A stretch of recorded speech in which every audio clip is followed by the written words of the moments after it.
สำหรับเสาร์มื้อนี้เจอกันอีกหนึ่งคลิปพี่น้องกราบสวัสดี FC พยาการสุภูสุคนทั่วราชอาณาจักร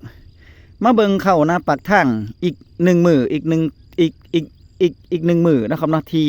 เป็นห่วงกังวลว่าเขามันสิเกิดหรือบ่เกิดรอลุ่นกันแต่เสาๆเลยมื้อนี้มาแต่เสาเลยมาสังเกตเบิ่งต้นเข้าหลังจากที่พยาการเป่งน้ำออกบัดแล้วน้ำท่วม3 มื้อนะครับวานหน้าพยาการต้องเกินก่อนว่าพยาการวันไปวันนะปักทางนี่นาวันไปได้4 มื้อพี่น้องเขากำลังจะแท่งนอน้ำมาท่วม2 มื้อก็เลยมาเป่งออกกว่ามันจะบกก็เป็น3 มื้อพอแล้วเนาะน้ำมันท่วมแต่ว่าพยาการสังเกตด้วยสายตาแล้ว50ละเพราะว่าที่มันกำลังแทงนอก็มีที่มันโน่นมันก็จะแทงนอนี่มันโน่นมันก็จะแทงนอขึ้นมาเดี๋ยวพยาการซุ่มให้เบิ่งเด้อนี่เห็นบ่เขียวๆหน่อยๆนี่มันบ่ค่อยเห็นเนาะมันบ่ค่อยเห็นแต่ว่าตอนนี้นี่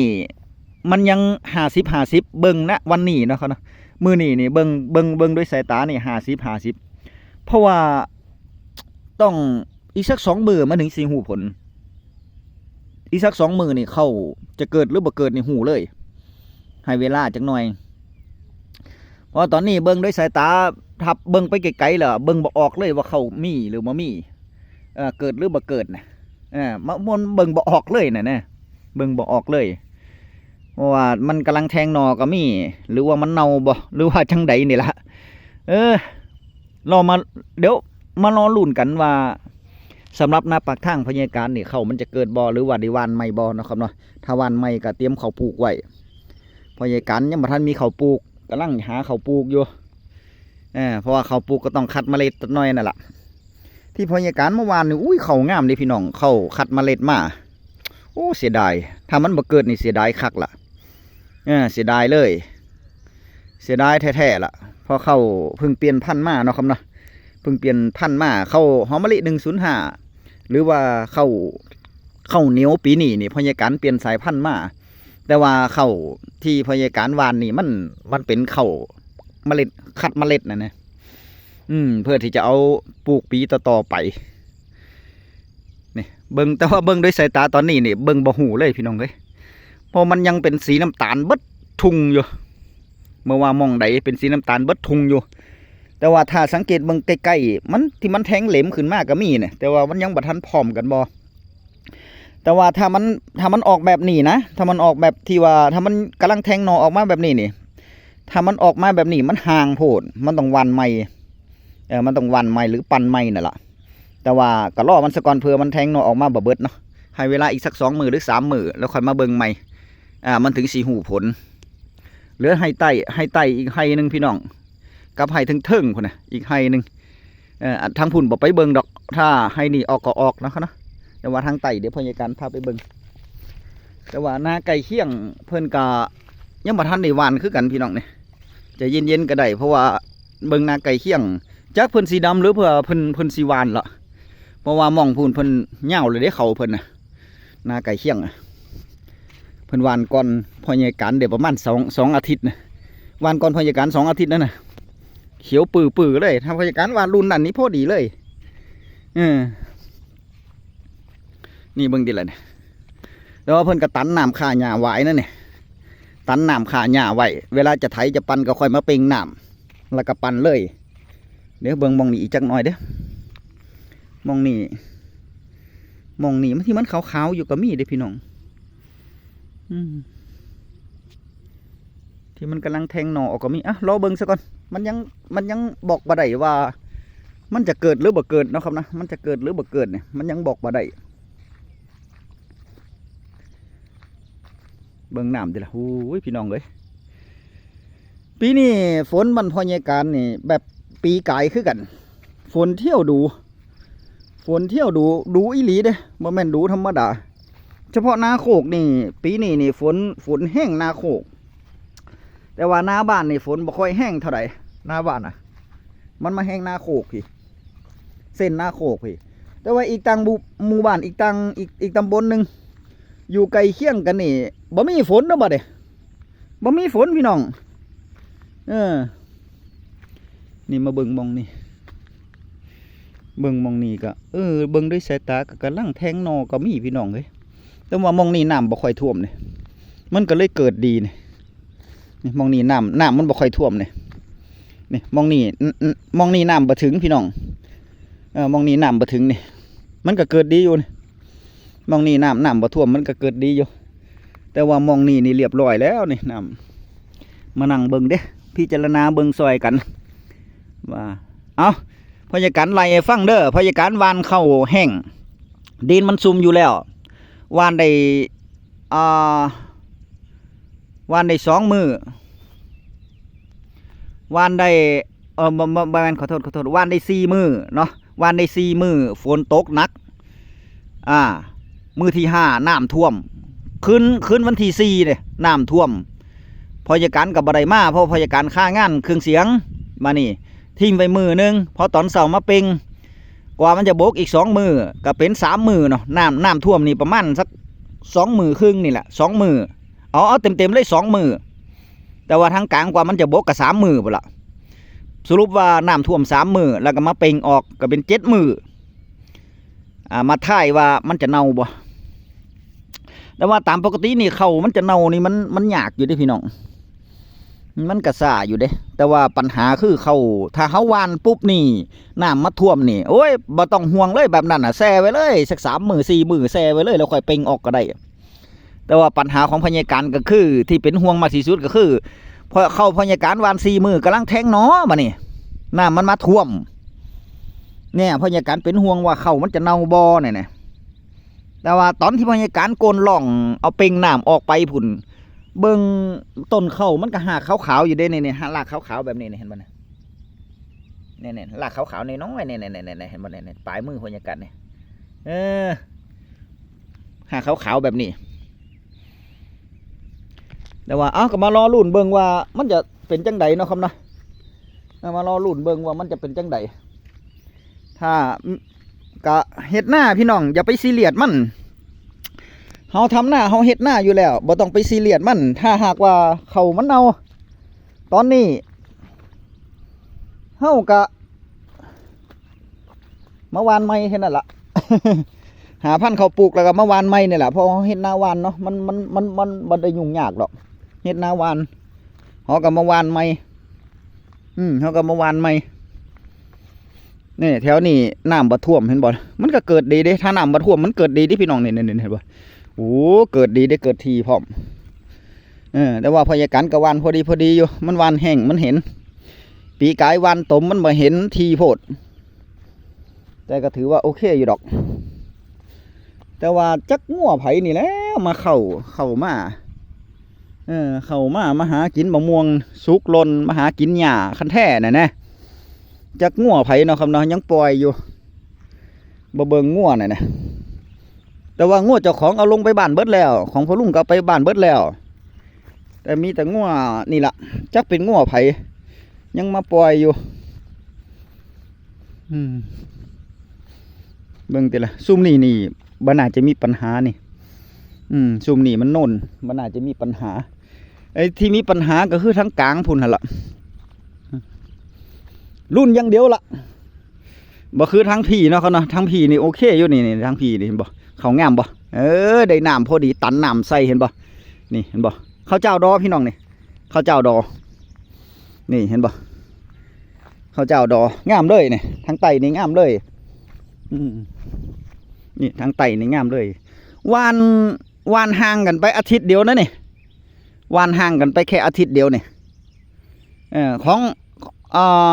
เข้ามองนี่กำลังแทงนอขึ้นมากำลังเห็นเขียวน่ะนะพอยาการมาวันมาปั่นเนี่ยโอ้จังสันนี่ผู้ถ้าวานพร้อมกันเบิดนี่พยาการผิวปากเลยแล้วตอนนี้เนาะเขาเนาะฟิวฟิตเลยแล้ว เพราะว่าเข้าพยาการก็ตันน้ำใส่ได้เลยถ้าวานพร้อมกันนั่นที่มีปัญหาก็คือที่วานพร้อมกันบ่ได้เพราะว่าอย่างเพราะว่ามันค่ารถไถนี่แหละพี่น้องมันบ่แม่นรถไถเจ้าของรถไถพอลุงเพิ่นก็ติดภารกิจนี่แหละเพิ่นก็หับปากอีกเจ้านึงมานี่หับปากอีกเจ้านึงเพิ่นก็ไปเฮ็ดให้อีกเจ้านึงให้มันแล้วน่ะนะหายไป4 มื้อ 5 มื้อกลับมาปั่นของพยาการ ปั้นของพ่อใหญ่การเข้ากำลังแทงนอวานได้4 มื้อฝนมาตกซะก่อนโอ้ยถ้ามันได้สัก10 มื้อน่ะฝนตกใส่น้ำท่วมนี่โอ้ยพ่อใหญ่การบ่ห่วงเลยนี่ปล่อยเลยแล้วแต่ว่าไห้นี่คือแต่ว่าไห้นี่มันน้ำมันหลายไห้นี่ไห้นี่พ่อใหญ่การเป็นห่วงอยู่ไห้นี่ข้าวเหนียวได้พี่น้องนี่ข้าวเหนียวพันก็ของ6 ต้นเตี้ยนะนี่พ่อใหญ่การหวานนี่ข้าวเหนียวเป็นข้าวพันธุ์นะนี่ข้าวพ่อใหญ่การซื้อจากกรมกันข้าวมาซึ่งมันพ่อใหญ่การบอกว่าโคตรแพงเลยล่ะซื้อมาน่ะโคตรแพงเลยพี่น้องเลยแต่ว่ามันก็พ่อๆกันกับไห้ถึงกำลังแทงนอคือกันกำลังแทงนอแน่กำลังแตกแน่เนี่ยแต่ว่าพ่อใหญ่การบ่ค่อยมั่นใจเท่าใดก็รอเบิ่งสักก่อนอีกสัก 2-3 มื้อค่อยว่ากันถ้าฝนบ่ตกมาใส่เนาะเบิ่งพ่อใหญ่การกลดิล่ะนี่เฮ้ยกลลองกลใหม่เบิดเลยท่อปีนี้นี่มือดิล่ะกลนี่เพื่อที่จะให้เป็นท่อน้ำทิ้งเด้นี่เป็นท่อน้ำทิ้งแต่ว่าพ่อใหญ่การจะใส่แบบ2 ขยึกเด้อบัดนี้ท่อน้ำทิ้งพ่อใหญ่การจะใส่มองนี่เลยท่อน้ำทิ้งนี่แล้วก็จะถมบัดนี้พอถมเสร็จแล้วทึ่งๆก็จะเป็นท่อน้ำล้นอีกจะใส่เป็นท่อน้ำล้นอีกบัดนี้ให้มัน2 ท่ออยู่ในเส้นเดียวกันจักมันจะอยู่บ่ฮะจักมันสิอยู่หรือบ่อยู่เด้อมันจะอยู่หรือบ่อยู่บ่ฮู้ล่ะจะอยู่หรือบ่อยู่บ่ฮู้ล่ะแต่ว่าถ้าหากว่าเฮาบ่ซีเรียสเด้พี่น้องถ้าเฮาบ่ซีเรียสนี่ถ้าเฮามีพันธุ์ข้าวปลูกเด้แล้วเฮาบ่ย่านว่ามันจะเปลืองต้นทุนนี่ เฮาฮู้อยู่แล้วว่าตอนนี้เนี่ยก็คือ50-50เขาเกิดบ่เกิดแลนี่50-50เฮาฮู้อยู่แล้วแต่ว่าถ้ามีเงินจักหน่อยนึงหรือว่าเฮาบ่คิดว่าเสียเวลาหรือว่าเฮาคิดว่าเฮ็ดให้มันดีๆนี่บ่ต้องเป่งน้ำเลยน้ำมันท่วมพุ่นเลยได้ขาวเป็นดาดฮอดมื้อนี้ก็ยังบ่บกเด้ฮอดมื้อนี้ก็บ่บก1หญ้าหวายตายเบิดเลยถ้าเฮาตันน้ำไว้เด้ซุ่มหญ้าหวายซุ่มหญ้าที่เฮาอยากจะฆ่ามันนั่นส่วนพวกหญ้าหวายพวกหญ้าหยังต่างๆเนี่ยเฮาบ่ต้องเป่งน้ำเลยให้มันเน่าเลยเน่าอยู่นี่มานี่เสร็จแล้วสัก20 มื้อเฮาค่อยมาเป่งน้ำก็ได้หรือว่าปล่อยให้น้ำมันบกเองก็ได้แล้วค่อยมาหว่านใหม่นี่โอ้ยหญ้าหวายตายเบิดพี่น้องตายเกลี้ยงเลยบ่เหลือหญ้าหวายในให้หน้านี่ตายเบิดเลยแล้วค่อยมาตัดสินใจไถแล้วก็ปั้นใหม่นี่อันนั้นหมายถึงว่าเฮาพอมีต้นทุนสูงเนาะแต่ว่าก็ต้องย่อมเสียสละนั่นแหละเพราะว่าเฮาต้องการค่าหญ้าหวายนะแต่ว่าของพ่อใหญ่การมันบ่แม่นจังซั่นเด้พ่อใหญ่การบ่มีเงินเนาะเงินต้นทุนบ่มีก็เลยต้องเสี่ยงเอาเป่งน้ำให้มันบกซะก่อนรอเบิ่งว่าเขามันจะเกิดหรือบ่เกิดก็มารอลุ้นกันบัดนี้รอลุ้นกันว่าเขามันจะเกิดบ่เกิดเฮ้ยเมื่อยใจแท้เกษตรกรชาวนาเฮาพี่น้องเอ้ยเนี่ยถึงเวลาเปลี่ยนผ่านบ่ถ้าเวลาเปลี่ยนผ่านเฮ็ดแบบรัฐมนตรีว่าให้ไปปลูกกล้วยกระทรวงพาณิชย์นั่นท่านพี่ชัยว่าให้ไปปลูกกล้วยนี่มันสิปลูกได้บ่อ๋อถ้าเพิ่นให้ไปปลูกกล้วยนี่เฮาก็จะเปงน้ำแบบนี้บ่แล้วก็คืนคู่ปลูกกล้วยแต่ว่าน้ำนี่มันมาหลายเด้พี่น้องอีกอย่างมันเป็นนาดินเหนียวนี่มันจะปลูกได้บ่ขนาดพยาการปลูกซักเนี่ย4 ปีเลยเนี่ยมึงเด้อซักพยาการนี่4 ปีแล้วเด้เนี่ยคันแท้หน้า4 ปีเบิดเนี่ยนี่พยาการปลูกฮอดพูน4 ปีแล้วเด้เนี่ยพี่น้องมันก็ยังมีปัญหาว่ามันเติบโตช้าพยาการว่ามันเติบโตช้า4 ปีเด้อเติบโตช้าขนาดเอาขี้งัวขี้ข้วยมาใส่น้ำหว่านปุ๋ยชูปีนั่นน่ะใส่ปุ๋ยชูปีมันก็ยังเติบโตช้าเด้พี่น้องแต่ก็ปล่อยไว้นี่ล่ะจะให้ดีนี่ถ้ามีไผ่ซื้อไม้ไผ่นี่ไม้ไผ่แบบนี้เนี่ยปลูกไผ่ง่ายที่สุดปลูกไผ่ถ้ามันได้ขายเด้แต่ว่าปัญหาของมันคือปลูกไผ่แล้วมันบ่ได้ขายก็ขายถึกๆส่วนมากกับไทยบ้านก็จะขอกันเอาไปล้อมหัวล้อมห้าวนั่นปลูกไผ่นี่โอเคอยู่บ่ต้องไปย่านน้ำแต่ว่ารัฐมนตรีพี่ชัยว่าให้ไปปลูกกล้วยนี่มันสิปลูกได้เนาะพยาการว่ามันปลูกบ่ได้เด้หรือว่าเฮ็ดอย่างอื่นบ่เฮ็ดอย่างอื่นมันก็เฮ็ดยากเด้พี่น้องยามหน้าฟ้าหน้าฝนมามันมีปัญหาว่าเนี่ยน้ำมันเป็นจังซี่แหละเด้อน้ำมันมาหลายปลูกหญ้าที่แรกพยาการว่า จะโละคันแทหน้าปลูกหญ้าบ่เนาะเอาหญ้ามาหว่านแล้วก็เลี้ยงงัวเนาะตอนงัวแพงๆเนี่ยแต่ว่าปัญหาตอนนี้ก็คืองัวบ่เป็นราคาเลยงัวราคาผู้จัดการว่าอยากจะให้ซอพวกเราพี่น้อง3 ตัว 20,000ตอนนี้นะปัจจุบันนี่3 ตัวนี่ 20,000เมื่อวานเพิ่นขาย4 ตัว4 ตัวแต่ว่าแม่ลูกเด้2 คมนั่นล่ะ2 คม2 คมนี่ก็คือแม่ลูก2 คู่ลูกแม่หนึ่งบักใหญ่หนึ่งงัวงามเด้อีกแม่หนึ่งก็กำลังเกิดได้ประมาณสัก2 เดือนนี่ลูกมันขายอยู่39,000ก็ยังมาต่อรองให้35,000ว่าซั่น35,000พี่น้องว่าคมหนึ่งโตจักบาทเอาคมหนึ่งสิเลยว่าแม่ลูก10,000ปลายเพราะมัน35,000เนาะเบิ่งติล่ะพร้อมส่งเรียบร้อย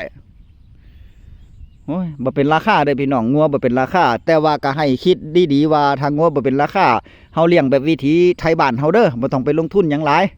เสี่ยงเฮาก็หาอัดเอาเองบ่ต้องไปซื้ออย่างที่2ก็คือเฮาปลูกหญ้าเกี่ยวหญ้าเอาบ่ต้องไปซื้ออย่างที่3อาหารเนี่ยบ่ต้องถามหาอาหารธรรมชาตินี่ให้มันซื้อหัวอาหารมาเทียนึงก็กระสอบเป็น 3-400พุ่นเนาะอันนี้ฝากไว้ให้คิดเด้อพี่น้องเด้อถ้าจะเลี้ยงสัตว์เลี้ยงหยังเนาะครับเนาะเอาเจอกันใหม่คลิปหน้าอีก 2-3 มื้อมาลุ้นว่าน้ำปากทางจะเป็นจังใดติพ่อจัดการตีให้อีก3 มื้อแล้วกันเนาะพ่อจัดการจะมาถ่ายให้เบิ่งน้ำปากทางถ้าฝนบ่ตกหรือบ่มีวิกฤตอีหยังพ่อจัดการก็จะบ่ได้ถ่ายให้เบิ่งแต่ว่ารออีกสัก3 มื้อว่าเป็นจังใดเนาะครับเนาะติดตามซุมื้อก็ดีเนาะครับเนาะเจอกันใหม่คลิปหน้าคลิปนี้สวัสดีครับ